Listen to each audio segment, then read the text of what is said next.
Bonjour à tous, alors on va attaquer l'activité préliminaire sur proportion et évolution. Alors ça commence fort parce que ça commence par les proportions de proportions, mais on va voir qu'on va d'abord calculer les proportions. Alors on va zoomer un tout petit peu. On a un beau petit tableau ici. Voilà, avec à l'intérieur du tableau donc des hommes, des femmes, un total de 200 membres dans un club d'échecs. Voilà. Et qui sont triés par rapport à leur âge ici, et qui sont triés par rapport à leur sexe, homme ou femme ici. Voilà, alors, ce genre de tableau, on les retrouve souvent en STMG. Dans toute cette activité, on gardera les valeurs exactes. Alors attention, c'est important, hein, ça veut tout simplement dire qu'il faudra qu'on garde des proportions entières, entières, pas entières, sous forme de fractions s'il y a des fractions. Et je voulais faire un petit souligne, voilà, des valeurs exactes. Et on veut déterminer la proportion P1 de femmes qui ont entre 18 et 30 ans parmi l'ensemble de femmes. Alors ça, c'est parmi l'ensemble de femmes. Alors faire attention à ce qu'ils disent. Hein. La population qui est considérée ici, c'est l'ensemble des femmes. Donc, ici, paf, ici, on y va. Alors, grand 1. Alors, P1, c'est bien les femmes qui ont entre 18 et 30 ans parmi l'ensemble des femmes. Donc, les femmes qui ont entre 18 et 30 ans, c'est 60. Parmi l'ensemble des femmes, c'est 115. Donc ici, c'est 60 sur 115. Alors, en valeur approchée, même si on me demande que des valeurs exactes, regardons ce que ça donne. Alors, je vais faire 60 divisé par 115. Ça me donne 12/23e. Donc ça, c'est encore une valeur exacte. Et lorsque je clique sur le petit FD qu'il y a ici, ça me donne 0,52, 52,1. Donc ça, c'est une valeur approchée. Voilà. Maintenant, je veux la même chose, la proportion P2 de femmes parmi l'ensemble des adhérents. Donc là, vous voyez une petite différence. Hein. C'est l'ensemble, c'est les femmes parmi l'ensemble des adhérents. Donc, attends, on va revenir un petit peu en arrière. Hop. Les femmes parmi l'ensemble des adhérents. Donc P2, c'est donc les femmes parmi l'ensemble des adhérents. Alors les femmes, elles sont 115. Parmi l'ensemble des adhérents, elles sont 200. 115 sur 200, ce qui nous donne donc 115 sur 200. 115 sur 200, ça va nous donner 23 quarantièmes. Voilà, ce qui donne en valeur approchée quelque chose comme... Ah, c'est même pas en valeur approchée, c'est en valeur exacte. Hein, parce que ça se finit, ça se termine, c'est un rationnel. De toute façon, celui d'au-dessus aussi était un rationnel. Hein. Donc voilà. Alors, c'est un décimal, pas un rationnel. C'est pas... Alors, ça, c'est un décimal. Et donc un rationnel, ça c'est un rationnel et pas un décimal, donc celui il se termine pas, hein, il y a des petits points derrière. Voilà. Et ici ça fait 0,575. Voilà pour le premier. Et maintenant, attention, plus difficile, on vous demande la proportion P3. La proportion P3, on va y arriver. La proportion P3 parmi des femmes qui ont entre 18 et 30 ans. Oula, ce matin ça va pas. Entre 18 et 30 ans parmi l'ensemble des adhérents. Donc si je regarde P3, qu'est-ce que c'est? L'ensemble des femmes qui ont entre 18 et 30 ans. L'ensemble des femmes qui ont entre 18 et 30 ans, c'est ici. Parmi les adhérents. Donc ça fait 60 sur 200. Et donc, regardons ce que ça donne. 60 sur 200, ça fait donc 6 sur 20. Ça fait donc 3 dixièmes. Pas besoin de le taper. Et ça fait 0,3. Voilà. Alors, on vérifie quand même. 60 sur 200. Ça nous fait donc 0,3. Impeccable. On est bon. Et maintenant, on veut calculer donc P1 fois P2. Et qu'est-ce qu'on remarque? Donc ça, c'était le petit A, petit B, petit C et petit D. Voilà. On va peut-être commencer à effacer un petit peu ce qu'il y a là. Et on veut calculer donc ici P1 fois P2. On va zoomer un petit peu peut-être. Et on veut savoir ce qu'on remarque. Alors P1 fois P2, qu'est-ce que ça fait? Eh ben, je vais le garder en valeur exacte. Hein. P1, c'est bien 60 sur 115. P2, c'est 115 sur 200, et tout ça, ça fait bien 60 sur 200, et c'est bien égal à 0,3, et c'est bien égal à P3. Donc on remarque que P1 qui vaut 12 sur 23 ou 60 sur 115, P2 il vaut bien 115 sur 200, P3 il vaut bien 60 sur 200, et que P3 c'est bien égal à P1 fois P2. Alors pourquoi? Bah c'est simple, faisons un petit dessin. Regardons un petit peu. Les femmes de 18 à 30 ans, elles sont là. Les jeunes, elles sont là, les jeunes. Elles font partie d'un ensemble de femmes. Et cet ensemble de femmes, elle fait partie d'un ensemble qui sont les adhérents. Alors ça, c'est les femmes jeunes. Ouais, on va mettre comme ça, femmes jeunes. Et ça, c'est l'ensemble de tous les adhérents. La proportion qu'il y a de femmes jeunes parmi les femmes, on a dit que c'était P1. La proportion de femmes parmi les adhérents, on a dit que c'était P2. Donc, la proportion de femmes parmi les adhérents, c'est bien P1 fois P2. Voilà, c'est 60% de 40%, peut-être, c'est, je sais pas, 52% de 57%, etc., etc., etc. Ça, c'est une proportion de proportions. Donc là, les proportions se multiplient ensemble, si on a des ensembles inclus les uns dans les autres, comme celui-ci. Voilà pour le 1. Regardons le 2 maintenant. Déterminer, pareil, P1' d'hommes parmi l'ensemble des adhérents qui ont plus de 60 ans, donc parmi les vieux. Et on y va, donc P1'.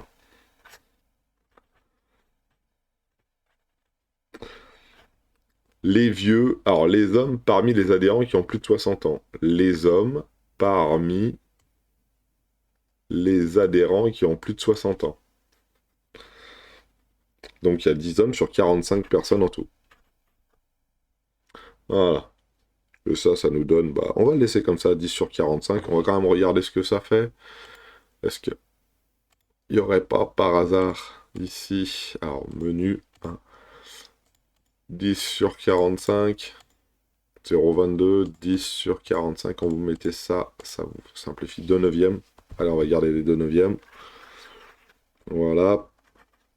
P2 bar, P2', excusez-moi, c'est la proportion d'adhérents de plus de 60 ans parmi les adhérents complets, c'est ça? Parmi les adhérents. Donc, adhérents de plus de 60 ans parmi l'ensemble des adhérents. Adhérents de plus de 60 ans. Alors, on va supprimer 2-3 petites choses. Adhérents de plus de 60 ans. Adhérents complets, c'est ça. Donc, ça fait bien 45 sur 200. Ce qui doit faire, je dirais 9% ou quelque chose comme ça. Non, pas 9%. De 45 sur 200. Ça fait 9 quarantièmes. Et forcément, P3' à tous les coups, ça va être ici. Ici, nous demande les hommes de plus de 60 ans parmi l'ensemble des adhérents. Donc les hommes de plus de 60 ans parmi l'ensemble des adhérents, ça fait 10 sur 200. Ce qui fait 1 vingtième. Voilà. Et forcément, il va nous demander de calculer dans le petit d P1' fois P2', et on va se rendre compte que c'est exactement, donc, je vais prendre les 2 neuvièmes fois 9 quarantièmes, ce qui nous fait donc 2 quarantièmes, et 2 quarantièmes, c'est la même chose que 1 vingtième, et donc c'est la même chose que P3', toujours le même principe, hein. P1' de 9e, hein, les adhérents de plus de 60 ans, les hommes parmi les adhérents de plus de 60 ans, les adhérents de plus de 60 ans parmi les adhérents complets, c'est ça, et les hommes de plus de 60 ans parmi les adhérents complets, c'est ça, et on a bien donc P3' qui vaut bien P1', qui est ici, fois P2' qui est ici. Voilà. À chaque fois, on retrouve la même chose, proportion de proportion. Hein. On fait 60% de 40%, 40% de 60%, etc., etc., etc.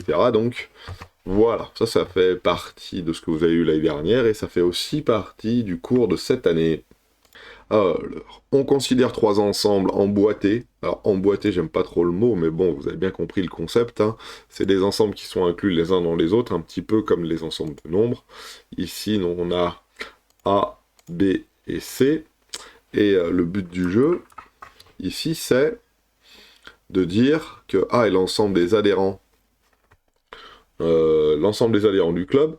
Donc, tout le monde rentre dans le noir. B, c'est l'ensemble des hommes, donc tous les hommes sont dans le bleu. Et C, c'est les hommes qui ont entre 18 et 30 ans, donc c'est les jeunes hommes qui sont ici dans le rouge. Et on note P, et respectivement P' et P seconde, la proportion de C dans B, et respectivement de B dans A et de C dans A. Quelle relation peut-on trouver dans ces proportions? Bah, c'est facile. Hein. Si P, c'est des C dans B, et que P', alors on va le noter peut-être ça, parce que comme ça on ne se trompera pas. Faire un beau petit dessin. Alors, on sait que C dans B, donc ça c'est C, ça c'est B, la proportion de C dans B c'est P, donc la proportion d'ici à là, hein. Alors, je mets une petite flèche hein, pour dire la proportion qu'il y a entre C et B, c'est P, la proportion P. On sait que la proportion de B en A, ici, c'est P', c'est ça? Ouais, c'est P' de B dans A, c'est P'. Voilà. Et de C dans A, c'est P seconde. Ben, qu'est-ce qu'on peut dire? Ben, on peut dire que P seconde, c'est égal à P fois P'. Et ça, c'est la question 3. Voilà. Donc la première, je crois que c'était comme ça. Après, on avait donc du comme ça. Et après, on avait du comme ça. Je vous passe le fait de le faire ici. Hein. Hop, hop, hop. Vous avez compris comment ça se passait. Hein. Les proportions se multiplient ensemble lorsqu'on a une proportion de proportion. C'est exactement ça. Voilà. Alors maintenant, on va faire le petit 2 qui s'appelle variation absolue et relative. Ici, alors on va zoomer un petit peu là. Voilà, on a un prix du timbre qui est passé de 80 centimes à 88 centimes le 1er janvier 2019. Alors, on est passé... Alors, ah oui, c'est autre chose. Hein. Il y a une variation qui s'est passée. Hein. C'est pas une proportion, hein. Ici c'est une variation de 80 centimes à 88 centimes. Ça c'était en janvier 2019. Combien de centimes le prix du timbre a-t-il augmenté? Donc ça c'est une variation absolue. C'est-à-dire qu'on parle dans l'unité de la valeur. Entre guillemets, ça a augmenté de 8 centimes. Donc ici, 8 centimes. C'était super dur. Hein. On l'a eu en faisant 88 moins 80. Hein, je sais pas le... Voilà. Cette augmentation, c'est la variation absolue. Variation absolue. Bon, très bien. Je suis content. J'ai ma variation absolue. Maintenant, quelle proportion cette augmentation représente-t-elle par rapport au prix de départ? Donc là, il y a un truc important. Hein. Faut pas se tromper, c'est par rapport au prix de départ. Combien ça vaut ce 8 centimes par rapport au prix de départ? Et bien la valeur de départ, hein, on est d'accord que c'est ça, et que la valeur finale ou la valeur d'arrivée, hein, c'est bien, la valeur d'arrivée, c'est bien 88 centimes. Alors on dit généralement valeur initiale, dans mon cours je mets, et valeur finale. Hein. Valeur initiale, valeur finale, voilà. Donc 8 centimes par rapport à 80 centimes, ça représente 1 sur 10. Gommette. Je suis allé un peu vite, vous allez comprendre pourquoi.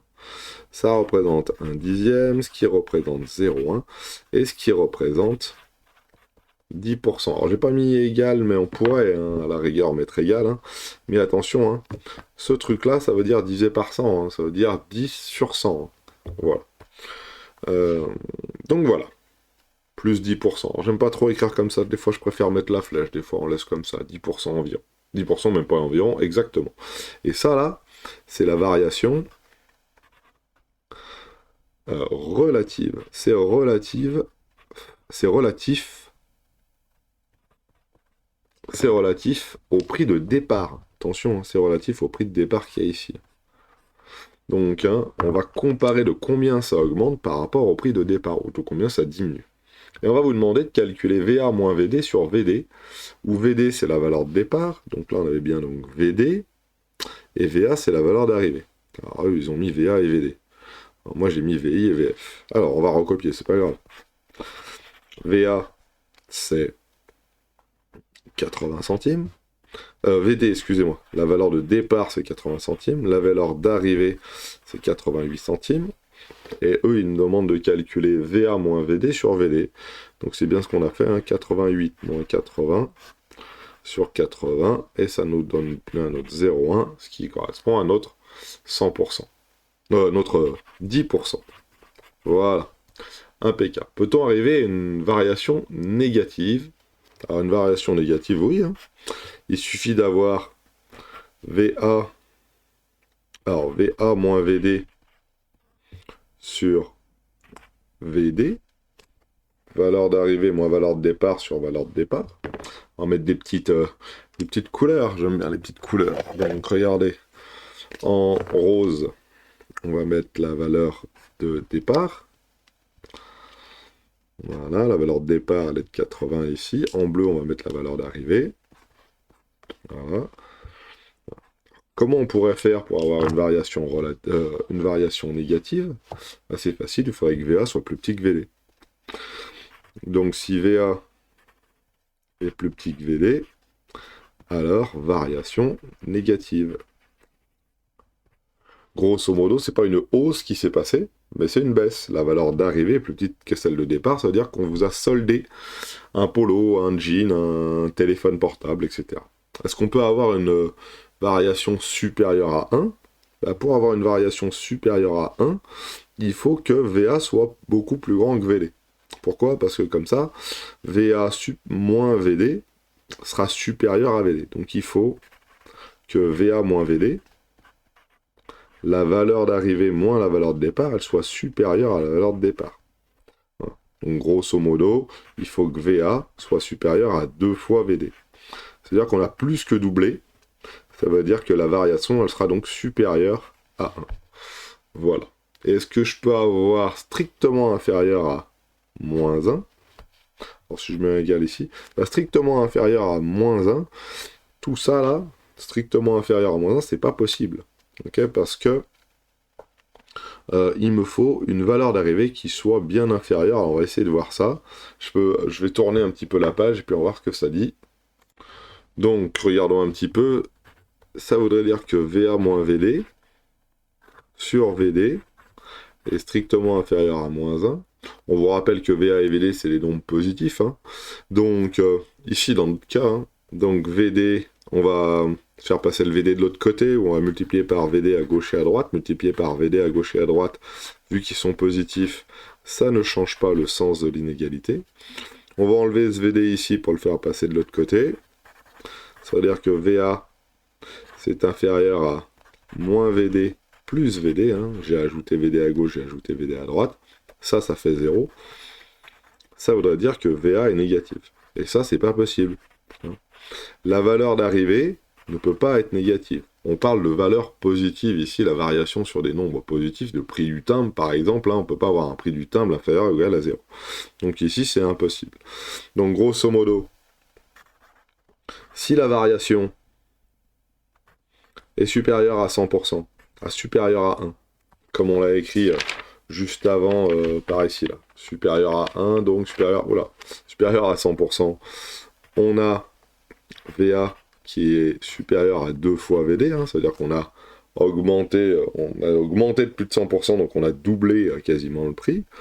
Si ma variation est comprise entre 0 et 100%, alors à ce moment-là, on va augmenter d'une certaine valeur. Qu'est-ce qu'il m'avait dit? Relative. Ouais. Donc on a VA qui est supérieur à VD, c'est tout. Hein. Et si on a une variation qui est négative, alors VA va être donc inférieur à VD. Voilà ce qu'il faut retenir. Une variation positive, c'est entre 0 et 100%, ça veut dire qu'on augmente... une variation positive, c'est ici, hein, c'est-à-dire qu'on augmente la valeur de VD pour arriver à VA, et VA va être plus grande, et ça, c'est une diminution. Donc là, on augmente, c'est une augmentation, et ça, c'est une diminution. J'écris vite, mais c'est le principe. Ok? Tout va bien, et on ne peut pas diminuer de plus de 100% de son prix, c'est un peu normal, quoi. Si je diminue une valeur de 100%, ben, il reste plus rien, je peux pas diminuer de moins 110%, par exemple. Donc voilà, ça aussi c'est la deuxième partie du cours de cette fois-ci, où on va traiter des variations des prix. On va avoir un truc qui s'appelle le coefficient multiplicateur qui va nous permettre très facilement de faire la variation absolue ou relative d'un prix. Évolution successive et coefficient multiplicateur global. Alors là, on va faire évoluer un prix, mais de manière successive, c'est-à-dire les uns après les autres, plusieurs fois. Et on a un journal donc, qui compte 5000 abonnés en 2016. Donc ça, c'est le grand 3, 2016, 5000 abonnés. Voilà. Et on regarde ce que ça donne. L'année suivante, le nombre d'abonnés augmente de 10%. Déterminer le nombre d'abonnés en 2017. Alors, en 1, 10% de 5000, ça fait 10% de 5000, ce qui fait 500. Donc en 2017, on a donc 5000 plus 500 qui fait 5500. Voilà, impeccable.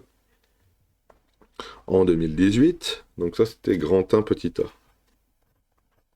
En 2018, le nombre d'abonnés augmente à nouveau de 30%. Okay.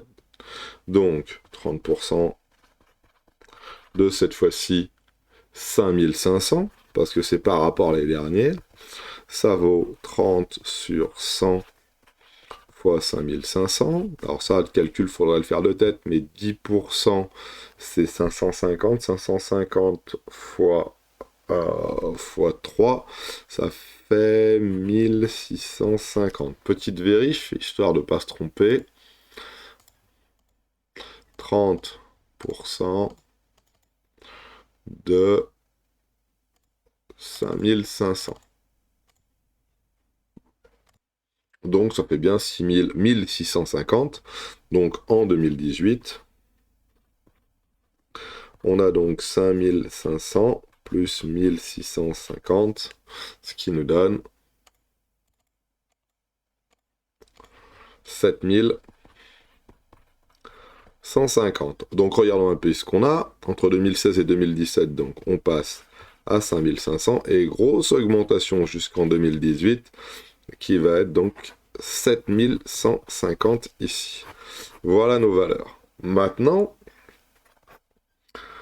Manu, ou Magali, c'est Manu je crois, Manu affirme que cela fait une augmentation de 40%. Est-ce que c'est vrai? Est-ce que 10% ici, plus 30% ici, ça fait bien de 40% d'augmentation? Alors pour ça, il va falloir faire un petit calcul. Il va falloir calculer ce taux de variation. Combien ça augmente? Donc la valeur d'arrivée, entre 2016 et 2018, ok, ici c'est 7150. La valeur de départ, chez nous, ça va être donc 5000. Donc si on regarde le taux entre 2016 et 2018, donc entre 2016 et 2018, qu'est-ce que ça donne?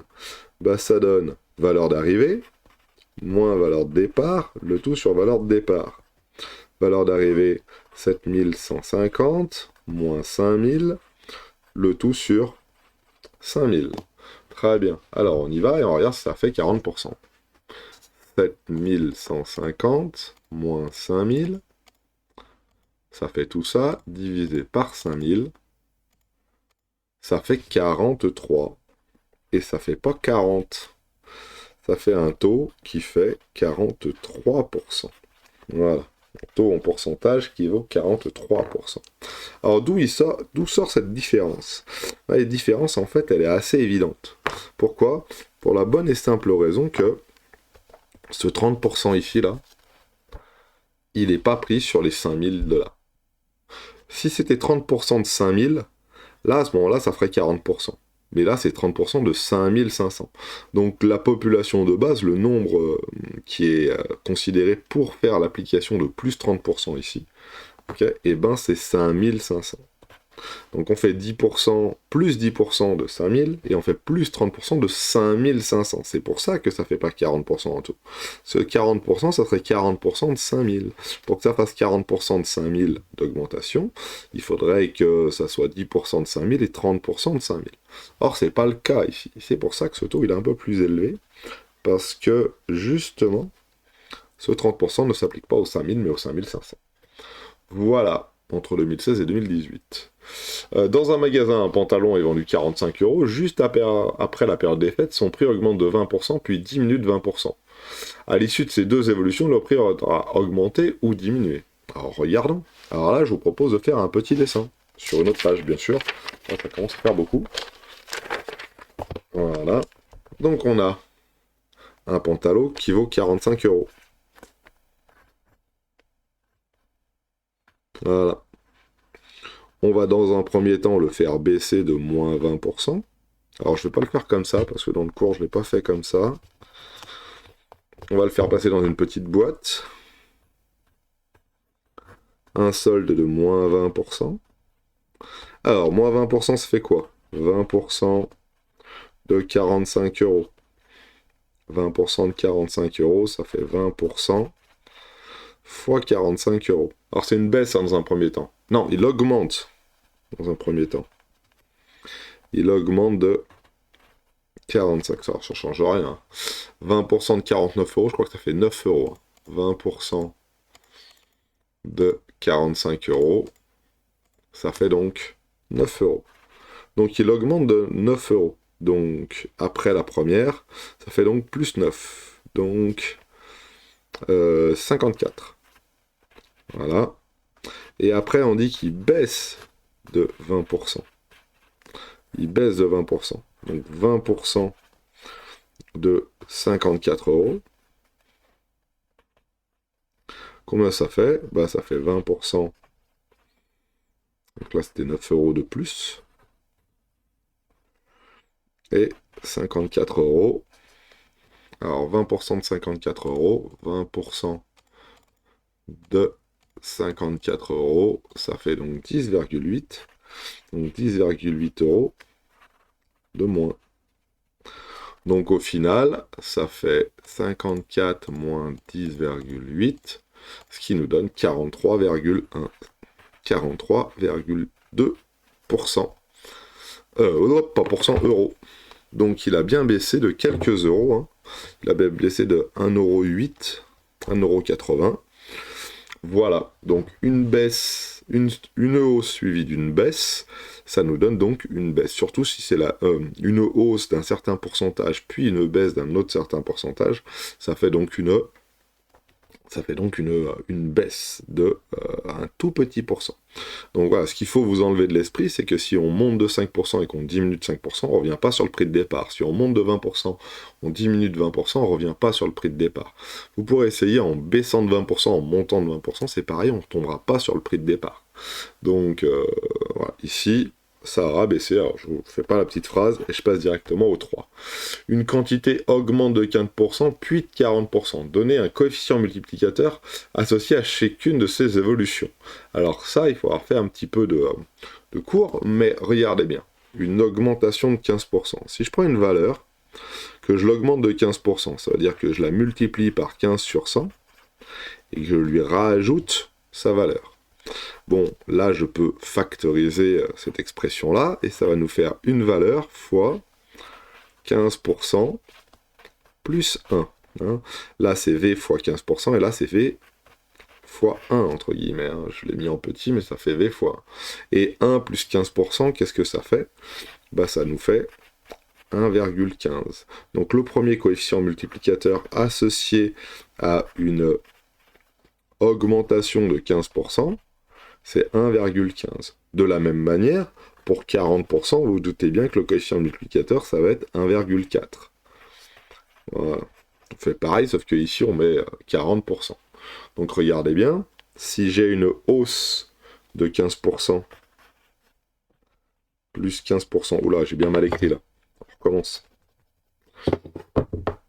J'ai une hausse de 15%.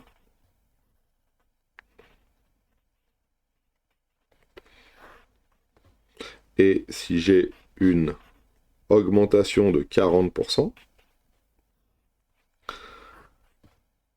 ça veut tout simplement dire que j'ai multiplié ici par 1,15 et que j'ai multiplié ici par 1,40. Donc au final, j'ai multiplié par combien? J'ai multiplié par 1,15 fois 1,40 et 1,15 fois 1,40. Ça nous fait donc 1,61. Donc ça nous fait, si j'ai un coefficient multiplicateur de 1,61, ça nous fait plus 61%. Voilà, quel que soit ce qu'il y a ici d'ailleurs, et quel que soit ce qu'il y a là. Alors ça, c'est une grosse partie du cours, on verra tout ça, mais j'ai répondu à aucune question. Si, j'ai répondu à la A ici, qui est donner les coefficients multiplicateurs associés à plus 15% et plus 40%. J'ai répondu à par combien cette quantité est-elle multipliée avec les deux évolutions. Bah, j'ai répondu à ça, c'était le petit B ici.